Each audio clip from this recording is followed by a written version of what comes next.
If you were tasked with finding, the absolute greenest, most eco-friendly country on Earth, Right. a place with a carbon footprint so incredibly close to zero that it barely even registers on a global scale, where would you look? I mean, most people would immediately think of Scandinavia. Exactly. You think of Norway or Sweden. Yeah. You picture a nation famous for its electric vehicle subsidies or high-tech wind farms. Yeah. Highly regulated supply chains, LED certified buildings, all of that. But we wouldn't look there. If you actually look at the data, you would look to the Democratic Republic of the Congo. Yeah.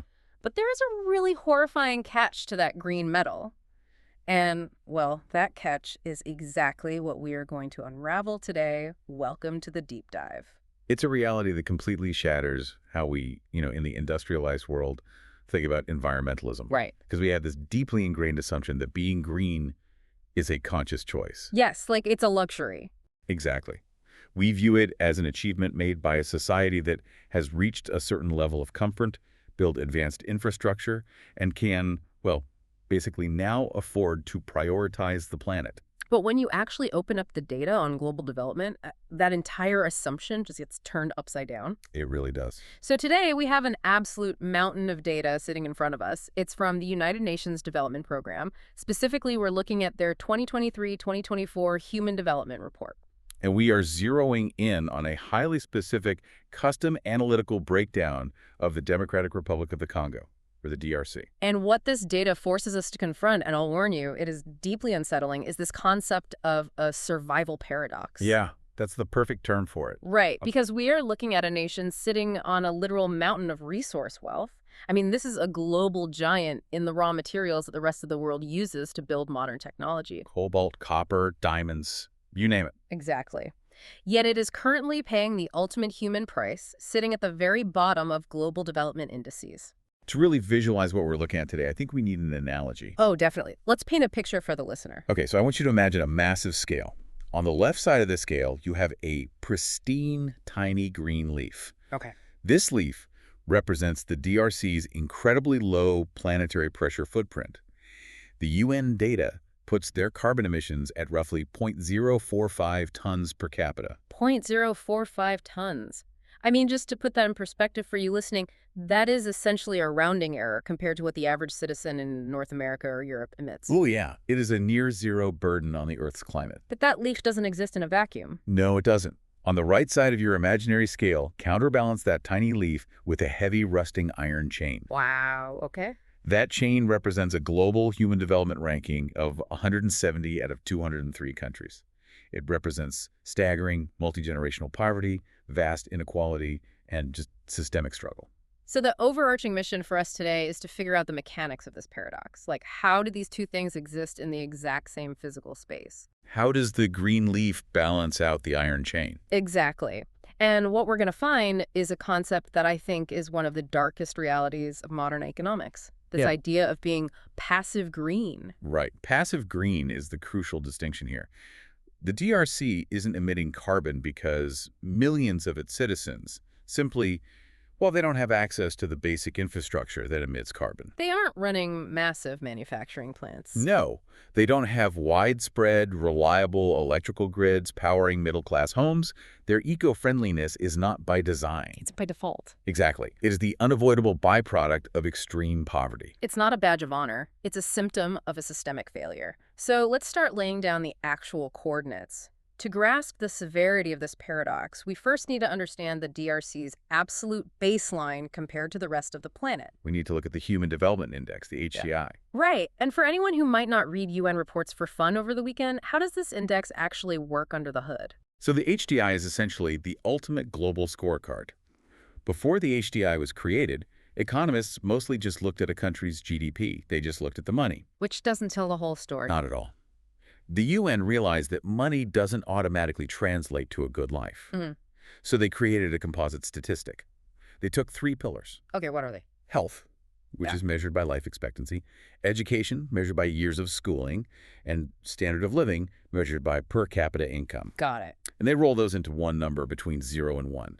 1 being, utopia, and 0 being absolute collapse. Okay, so the closer the one, the better. According to the latest 2023-2024 data here, the global average HDI is sitting right around 0.756. Yeah. Let's call it three-quarters of the way to the top. Where does the DRC sit on that spectrum? The DOC's HDI value is 0.522. 0.522, which, going back to your iron chain analogy, places them firmly in the bottom tier. Right. What the UN classifies as the low human development group. Now, I'm looking at the historical data in our stack here, and I want to push back on this a little bit. Okay, go for it. Because if we rewind the clock back to 1990, the DRC's HDI was down around 0.388. Today, it's 0.522. Yes. Mathematically speaking, that is a significant jump. The number went up. So shouldn't we be looking at this as a clear win? Like, they are moving in the right direction. It's a really natural assumption to make. You see a line going up on a chart, and you think, okay, progress is happening. Right. And yes, in absolute isolated terms, a person living in the DRC today might have slightly better access to certain fundamental basics than a person living there in 1990. Okay, but But development is highly relative. You cannot measure a country's progress without measuring the rest of the world alongside it. You have to look at how fast they are running compared to the rest of the pack. because the world isn't just standing still while the DRC develops. Exactly. Let's look at the math of that gap. In 1990, the global average was around 0.60. The DRC was at 0.388. So the gap between the DRC and the rest of the world was about a 0.22 difference. Okay, a 0.22 gap. Now, fast forward to today. The world average surged to 0.756. The DRC is at 0.522. The gap today is essentially 0.234. Wait, let me make sure I'm wrapping my head around that. Yeah. Even though their own individual score improved over 30 years, the distance between them and the global average actually got larger. Yes. The relative gap widened. This is what economists call being caught in the slow lane. The slow lane. Right. They are technically moving forward, but the pace of their growth is so sluggish that it ensures they actually fall further behind the advancing world with every passing year. It makes me think of being on a bicycle while the rest of the world has just upgraded to a high-speed rail system. It's a good way to look at it. You are pedaling as hard as you possibly can. The wheels are turning, you are moving forward, but when you look over at the train tracks, the train is pulling away from you exponentially faster. Right. The distance between you and the train is growing, even though you are technically moving. That's a perfect way to visualize it. And it begs the question, why is the bicycle moving so slowly? If the gap is widening, what exactly happened over the last 3 decades to stall their momentum so severely? Right, because if you look at the 30-year historical trajectory of the global HDI, the world's line is a relatively smooth, confident upward curve. Sure. You see tiny dips like the 2008 financial crisis or the recent global pandemic, but the overall trend is progress marching steadily onward. But the DRC's line looks completely different. It's violent. It is violent. If you trace their trajectory, you don't see a smooth curve. You see a severe, jagged drop right in the mid-1990s. Their human development didn't just stall, it actively collapsed. The numbers went backward. And we can't just look at that as a statistical anomaly. We have to talk about what was actually happening on the ground to cause a nation's human development to go into freefall. The data is basically acting as a mirror, reflecting the reality of war. That mid-90s collapse aligns perfectly with the horrific regional crises. The First and Second Congo Wars. Specifically, yes. These were some of the most devastating, complex, and lethal conflicts in modern history. Which just proves that human development requires a physical and political foundation. You simply cannot build schools, train doctors, or grow a complex economy when the country is engulfed in armed conflict. Peace is the bedrock. Exactly. Once that bedrock cracked in the mid-90s, the entire house of human development that was sitting on top of it just crumbled. And the recovery from that kind of collapse is agonizingly slow. The data shows that ever since that traumatic drop, the DRC's progress has been a grueling, stepped climb. Yeah. They essentially had to spend a decade just trying to claw their way back to the baseline they had already achieved before the conflict even started. So they spent 10 years just trying to get back to the starting line while the rest of the world was sprinting ahead. Exactly. But I want to get granular here. We've talked about this overarching 0.522 number. Let's look under the hood. The HDI is built on those 3 pillars: health, education, and wealth. Let's deconstruct them, starting with health, which the UN measures primarily through life expectancy at birth. This is where the macroeconomics translate into deeply personal human realities. The global average life expectancy at birth right now is about 73.4 years. Which feels pretty standard. Most of us expect to live into our 70s or 80s. But in the DRC, that life expectancy drops dramatically to just under 62 years. 61.9 to be exact. Wow. That is an 11.5-year gap. Almost 12 entire years of life just gone. And while women in the DRC do outlive men, women are at about 64 years and men are just under 60, which tracks with global biological trends. That overarching penalty of nearly 12 years compared to the global average is staggering. Let's actually think about what that means for a society. An 11.5-year gap isn't just a sad statistic. It fundamentally alters the structure of a nation. It really does. It means an entire generation of grandparents is functionally missing. Yes. And think about the economic and social implications of that. Grandparents often provide childcare, which allows parents to work. Right. They hold generational wisdom, institutional knowledge, and accumulated wealth. When you slice a decade off the top of a population's lifespan, you're constantly forcing the younger generation to start over. A child born today in the DRC will, on average, have over a decade less time to learn a trade, to compound their savings, to build a business, and to pass that stability on to their own kids. It's a huge loss of human capital. But mechanically speaking, why is it so low? Life expectancy doesn't drop to 61 just because of old age. No, it points to severe structural misallocations in medical resources. It tells us that the health infrastructure cannot effectively combat preventable diseases. Like what? It reflects high infant mortality and horrific maternal health crises. If people are dying of malaria or cholera or in childbirth, those premature deaths drag the entire national average down drastically. It's an 11.5-year penalty simply for the geographic coordinates of your birth. That's exactly what it is. So that's the health pillar. Let's move to the second pillar, the knowledge deficit. What does the education data actually show us? The education data presents a really compelling, incredibly tragic contradiction. Okay, how so? The UN looks at two main indicators here to get the full picture. First, mean years of schooling, which is the actual amount of education the adult population currently has. Right. And second, expected years of schooling, which is what a child starting school today is statistically predicted to receive. Okay, let's look at the adults first. What do they actually have? The global mean years of schooling is roughly 8.7 years. Mm. In the DRC, it is 7.3 years. I have to be honest, 7.3 compared to 8.7. Wait, I mean, that doesn't sound like a massive canyon of difference. It's a gap, yes, but it's not the shocking 11-year gap we just saw in life expectancy. You're right. The historical average for adults isn't as dramatically skewed. But you have to look at the forward-facing metric. The expected years. Right. Here is the critical data point. The expected years of schooling for a child entering the system in the DRC right now is almost 11 years. 10.9 to be exact. Wait, I need to unpack that. The system on paper expects a kid to be in school for nearly 11 years, but the adults only actually end up with an average of 7.3 years. Correct. How does that work? Why is there a nearly 4-year gap between the promise of the system and the reality of the outcome? Economists refer to this as the educational output rate. Huh. The DRC has a drastically low output rate. Meaning what exactly? What it means mechanically is that while the physical infrastructure might technically exist for a child to attend school for 11 years, maybe the schoolhouse is built, maybe the grades exist on paper, the reality on the ground forces them out much, much earlier. So the system is essentially a leaky bucket. A leaky bucket, yes. You pour the kids in at the top, but they are all falling out through the holes long before they reach graduation. But why? What are the mechanisms forcing them out? It reveals deep systemic barriers that aren't immediately obvious just by looking at the existence of a school. Education might technically be available, but what are the hidden costs? Right, the fees. Are there prohibitive fees for uniforms, books, or testing that families simply can't pay? Is the physical infrastructure safe?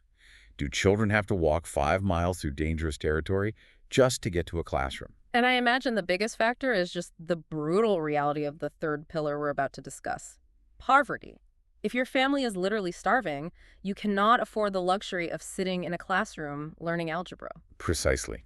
The immediate need for survival overrides long-term human capital development. Yeah. Children are forced to abandon their education long before reaching that expected finish line because their physical labor is required right now to keep their families alive. So the 10.9 years is a theoretical promise made by the government. And the 7.3 years is the harsh economic reality enforced by poverty. Which brings us perfectly and tragically to that third pillar of the HDI. We've covered life, we've covered knowledge, now we have to talk about wealth. the standard of living. Right. And looking at the notes you pulled from the UN data, you've titled this section The Wealth Evaporation. That is a very specific, highly intentional choice of words. Why? Evaporation. Because it is the ultimate shock hidden within this data set. To measure the standard of living, the UN uses gross national income, or GNI, per capita. Okay. And they adjust it for purchasing power parity, or PPP, so we can compare apples to apples globally. Let's actually pause and define PPP really quickly because it's a term that gets thrown around a lot but is rarely explained. Sure, purchasing power parity basically neutralizes the currency exchange rates and the local cost of living. It answers the question, Yeah. how much actual stuff can you buy with your money in your specific country? It levels the playing field. Exactly. So a dollar represents the same amount of buying power everywhere. Okay, got it. So we are looking at true adjusted buying power. What is the global average? The global GNI per capita right now is $20,327. $20,000 per person, globally.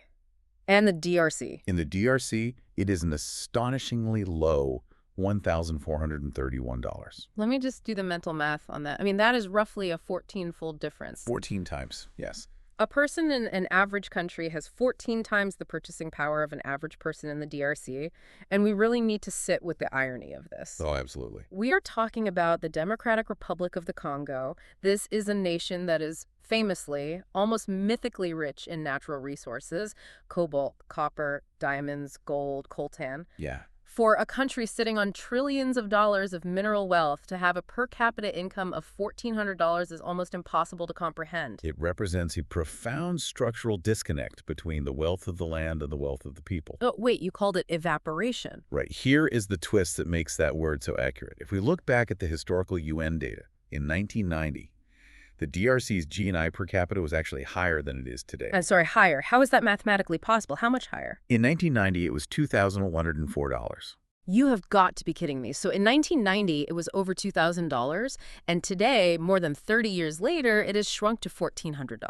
What is deeply alarming here is how incredibly rare it is for a nation's per capita income to experience sustained negative growth over a 30-year period. Yeah, that's insane. I want you to think about the last 30 years globally. The 90s, the 2000s, the 2010s. This has been an era of unprecedented global economic expansion. Right. The internet boom, massive technological revolutions. Huge leaps in global trade. The pie of global wealth exploded in size. And while the rest of the world was getting richer, while the global north was building tech empires, the average citizen in the DRC was literally getting poorer. Yes. The purchasing power of a grandfather living in the Congo in 1990 was substantially higher than the purchasing power of his grandson living there today. How does wealth just evaporate like that? It points to deeply entrenched structural failures and what economists call the resource curse. The resource curse. Yes. When a nation possesses such vast natural resources, and yet its citizens experience negative income growth over 3 decades, it tells us that the mechanisms meant to transfer the wealth of the land to the people do not function. The pipes are broken. The wealth is absolutely being extracted, the cobalt is leaving the ground, but the profits are entirely bypassing the population. Let's explore the mechanics of that bypass, because the cobalt doesn't just mine itself and fly to a battery factory. Right. It involves foreign corporate extraction, where multinational companies negotiate deals that heavily favor the corporation over the host nation. Right. It involves a lack of domestic refinement. The DRC exports raw dirt and rock, which is cheap, instead of processing it into batteries domestically, which is where the real money is made. So they aren't capturing the value add. Exactly. And undeniably, it involves kleptocracy and corruption, where the wealth that does stay in the country is siphoned off by a tiny political or military elite rather than being invested in public roads, hospitals, or schools. It's an economic ghost town built directly on top of a gold mine. That's a very visceral way to put it, but yeah.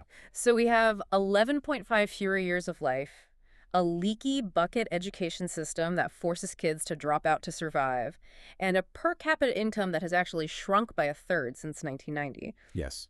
But looking at the next layer of data in our stack, somehow the reality on the ground is actually even worse than those absolute numbers suggest. It is worse because absolute numbers like an average assume an equal distribution of that limited progress. Right. If I have $10 and you have 0, our average is $5.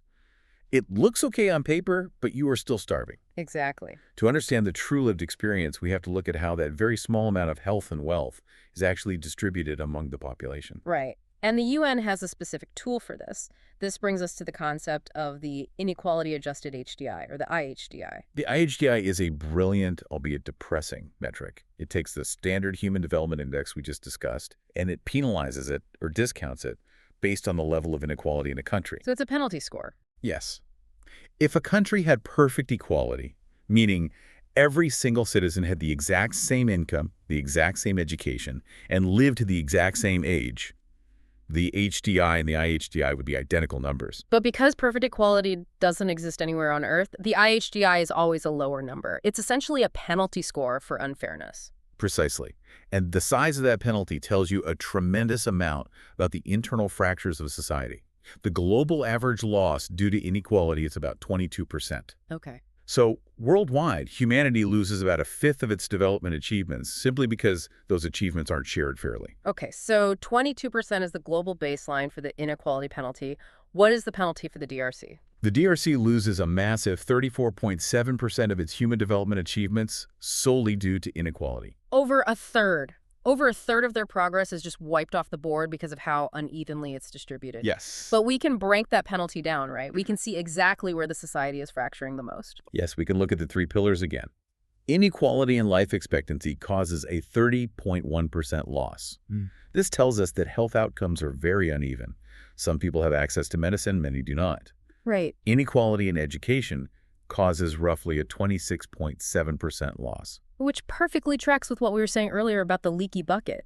A small percentage of kids, probably from wealthier families in the cities, get to stay in school and finish, while the vast majority in rural areas get forced out to work. Exactly. But the supreme pain point, the absolute driver of this massive penalty, is income inequality. Okay. Income inequality in the DRC wipes out an incredible 44.8% of their progress in that specific dimension. Nearly 45%. Let's visualize this. Think of their national development as a pie. Okay. First off, as we just learned from the shrinking GNI numbers, the DRC's pie is incredibly small to begin with compared to the rest of the world. Very small. But this inequality data shows us that inside the room where that tiny pie is being served, a minuscule fraction of the people, the political elites, the mine owners, are hoarding nearly half the pie for themselves. Right. And the rest of the entire country, tens of millions of people, are left to violently fight over the crumbs. That analogy hits the nail on the head. And it perfectly transitions into the next crucial metric the UN uses to measure the reality of fighting for those crumbs: the Multidimensional Poverty Index, or MPI. I really appreciate that the UN uses this metric because poverty isn't just about the dollar amount in your pocket. No, it's not. Measuring poverty by a strict monetary threshold, like saying anyone under $2 a day is poor, feels really reductive. It is seductive. Income poverty only tells us a fraction of the story. The MPI, on the other hand, looks at the actual lived deprivations people face at the household level. It measures the physical reality of their daily lives. Like what? Give me some examples. Do they have a dirt floor? Do they have to walk miles to find drinking water? Are the children physically malnourished? Do they have electricity? It measures the granular friction of survival. So what does the MPI data tell us about the population? It tells us that 64.5% of the population, well over half the entire country, lives in multidimensional poverty. Almost two-thirds of the country. Yes. But what is truly fascinating here is when we break down what actually drives this poverty index. The UN data weights the different deprivations to see what is causing the most suffering. Okay. And it proves that poverty here is a deeply structural physical phenomenon. What's the heaviest weight pulling them down? Lack of nutrition. Really? Nutrition alone contributes 19.5% to their overall poverty index. Lack of school attendance adds another 11.6%. So right there, before we even talk about housing or money, just the lack of basic food and the inability to show up to a classroom accounts for nearly a third of their poverty metric. And then look at the basic household survival needs. If you combine the lack of cooking fuel, the lack of clean drinking water, and inadequate housing, those three factors combine to make up roughly another 30% of the poverty weight. I really want you, the listener, to sit with this for a second. If you are in that 64.5% of the population, your poverty isn't defined by not being able to afford a car or a smartphone or a new pair of shoes. No. Your poverty is defined by the absolute daily physical exhaustion of survival. It means waking up and spending hours trying to find wood or charcoal just to burn for a fire. Right. It means walking miles to find water and hoping that water won't give your family cholera. It means trying to secure enough basic calories just to survive to the next sunrise. It is a highly physical, labor-intensive poverty. And here's where the data takes a very specific turn. Okay. When resources are this scarce and basic survival is this physically demanding, certain demographics inevitably bear the absolute brunt of the suffering. When people are fighting for crumbs, someone gets pushed out of the room. Which leads us into the massive systemic divide based entirely on gender, because the data shows very clearly who gets pushed out. We measure this using the Gender Inequality Index, or the GII. This index looks at three main things: reproductive health, empowerment, and the labor market. What is the GII ranking for the DRC? The DRC's GII value is 0.604, which ranks them 172nd globally. So right down there in the absolute basement with their overall HDI ranking. Yes, and the most shocking numbers within this index are found in the health risks that women face. Let's look at maternal mortality, women dying from pregnancy-related causes. Okay. The global average is about 216 deaths per 100,000 live births. Which, frankly, still feels too high for the modern world. But what is it in the DRC? In the DRC, maternal mortality is a horrific 547 deaths per 100,000 live births. 547. That is more than double the global average. And it's compounded by the adolescent birth rate. Mm. Globally, there are about 39.1 births per 1,000 women ages 15 to 19. In the DRC, that number skyrockets to 106.9 per 1,000. So young teenage girls are having children at almost 3 times the rate of the rest of the world. I want to push on this because we often hear these statistics presented merely as public health tragedies. But they are more than that, aren't they? Oh, absolutely. They are massive structural barriers to macroeconomic development. High reproductive risks, high maternal death rates, and massive rates of early pregnancy act as a heavy anchor on an entire society. Think about the mechanics of it. Exactly. When a 15-year-old girl has a child in an environment of extreme poverty, it almost permanently terminates her education. It permanently stunts her long-term economic potential. She is locked out of the formal economy and locked into a cycle of survival. She is pulled out of that leaky education bucket we talked about earlier, and the hole is sealed behind her. Immediately. Now, you might logically think, given these horrific health barriers and the lack of education, that women simply aren't participating in the economy. Right. But that is where the data provides a really startling counter-narrative. Let's look at the power versus labor imbalance, because this is one of the most fascinating contradictions in the entire report. In the DRC, women's labor force participation is roughly 59.7%. Men are at 66.0%. Let me just pause there. 59.7 versus 66. That is an incredibly tight margin. Very tight. They are almost at parity in the workforce. Women are working almost exactly as much as men. Yes. But now let's look at the rooms where power is held. Let's look at empowerment. In the national parliament where the laws are made and the resources are distributed, women hold only about 14.8% of the seats. Men hold 85.2%. This is a wild juxtaposition. Let me get this straight.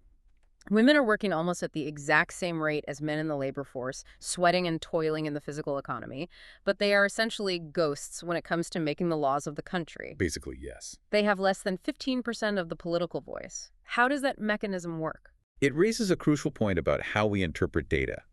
High female labor participation in a low HDI country is not a sign of feminist empowerment. It is not a sign of progressive equality or women breaking the glass ceiling. It's a symptom of desperate survival. Precisely.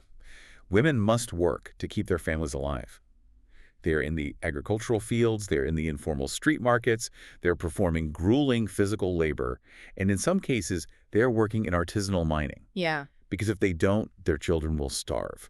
Remember that 19.5% nutrition deprivation we talked about in the poverty index. Right. They're carrying an immense economic burden, but because they are trapped in the informal, survival-based sector, they are entirely locked out of the formal rooms where power, policy, and resources are distributed. They're doing the heavy lifting of keeping the society alive, but they have absolutely no say in the architecture of the building. So what is the root cause of this specific trap? Why can a woman work 14 hours a day in the market but not sit in the parliament? We find the source code of this gender poverty trap when we look back at the education data. Specifically, the UN measures the population over 25 years old who have at least some secondary education. Okay. For men in the DRC, that number sits at 66.7%. 2/3 of men get some secondary education. And the women? Women are at just 40.8%. Wow. A nearly 26 percentage point gap in secondary schooling? That 26-point gap is the invisible fence. Without equal access to secondary education, a woman simply cannot access higher-tier, formal economy jobs. She can't build the capital? Right. She cannot build the capital, the literacy, or the social network required to run for office. She cannot challenge the political status quo. She is locked into the informal labor force. The lack of secondary education is the precise mechanism that ensures the 14.8% parliament number never changes. It is a perfectly engineered, vicious cycle. You don't get the education, which leads to early pregnancy, which forces you into desperate survival labor, which leaves you with no time or capital to gain political power, which means you can't change the educational system for your daughters. The loop just feeds itself. It is a devastating feedback loop. And understanding that level of structural poverty leads us perfectly back to the most provocative question we started with. We have to revisit the passive green reality. Right. Let's circle all the way back to the beginning of this conversation. We started by asking you, the listener, to visualize that massive scale. Green leaf and the iron chain. Yes. The tiny green leaf of the DRC's near-zero carbon footprint against the heavy iron chain of their 170th place development lag.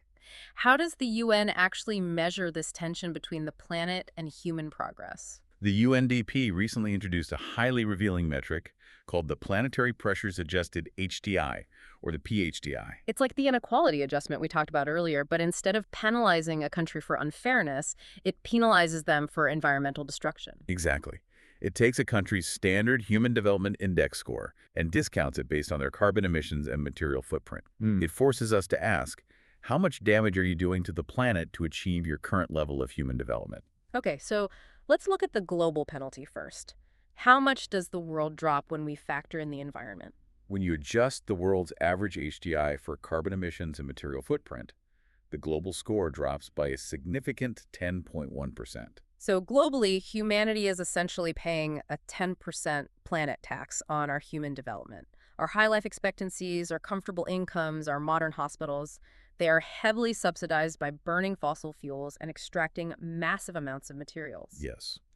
The industrialized world, the global north, takes a massive hit on this metric because their high HDI is built on carbon. Right. But the DRC's score, when you adjust the DRC's HDI for planetary pressures, it only drops by 0.96%, less than 1%. Because their footprint is just 0.045 tons. They have almost nothing to be penalized for. Exactly. And because the rest of the world's score drops so drastically and the DRC's score barely moves at all, the DRC's global rank actually shoots up. Wait, really? Yeah. On the Standard Human Development Index, they rank 170th. But on the PHDI, the planet-adjusted rank, they jump all the way up to 140th. They leapfrog 30 countries simply because they don't pollute. So on paper, if you only glance at this one specific UN chart, the DRC looks like they are doing something incredibly right. They look like global eco-champions. And this raises an intensely important, deeply philosophical question regarding how we view and measure global environmentalism. Yes, their PHDI rank is vastly better, but we have to contextualize why it is better. Right. As we established, this is a low-level ecological ballast. It's the passive green. It is. They are technically leaving plenty of breathing room and resources for future generations. But they're only doing so because the current generation is entirely starved of industrial, economic, and medical oxygen. They aren't burning fossil fuels because millions of people don't have widespread electricity. Exactly. They aren't generating massive industrial waste because they don't have domestic manufacturing facilities to process their own mineral wealth. You know, praising this low planetary pressure score without acknowledging the human context. I mean, it makes me think of an analogy. What is it? Imagine walking into a hospital and finding a patient who is literally starving to death. Their organs are shutting down from a lack of nutrition. And the doctor walks in and enthusiastically congratulates the patient for successfully sticking to a low-calorie diet. That is a brutal analogy, but it is entirely accurate to the mechanics of what is happening here. It's a tragic misreading of the data. To applaud the 0.96% drop in the planetary index without simultaneously recognizing the 61-year life expectancy, the $1,400 income, or the horrific maternal mortality rate is to completely divorce environmentalism from humanism. It creates a false dichotomy where we silently accept extreme human suffering as the necessary price of ecological purity. and that is a moral failure. Yeah. The goal of global development shouldn't be to keep poor countries poor just so the global carbon average stays low. So what do we do with all of this? We've unpacked an incredible amount of heavy, complex data today, from the baseline HDI to the historical collapse in the 90s to the inequality penalties, the multidimensional poverty, the gender trap, and finally, this passive green paradox. That's a lot. As we move toward wrapping up, we need to synthesize this into a roadmap.